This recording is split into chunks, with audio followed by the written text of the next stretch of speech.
မင်္ဂလာပါဒီနေ့မေးပြောက်နေတော့သူမကိုပြန်ရှာကြည့်ကြပါစို့ဟာမဟုတ်သေးပါဘူး password တွေကိုပြန်ရှာကြစို့ပြောတာပါ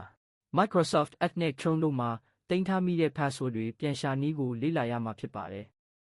သက်ဆိုင်ရာ browser တွေရဲ့ setting ထဲကိုသွားပါမယ် browser တွေမှာ profile account တစ်ခုမှက sign နဲ့ဝင်ထားတာတွေရှိနိုင်ပါတယ်မှတ်သားထားဖို့က password ပြန်ရှာတဲ့အခါလက်ရှိ browser ထဲမှာကိုယ်စိတ်ခဲ့တဲ့အခါနဲ့ sign နဲ့ဝင်ပေးထားရမှာဖြစ်ပါတယ်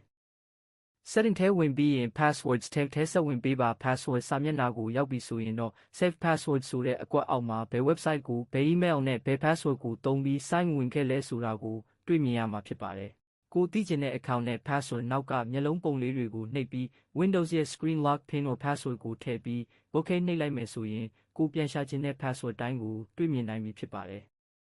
ကဲအခုဆိုရင်တော့မေးပြောက်နေတော့သူမကိုတတိယသွားလောက်ပြီးထင်ပါရဲ့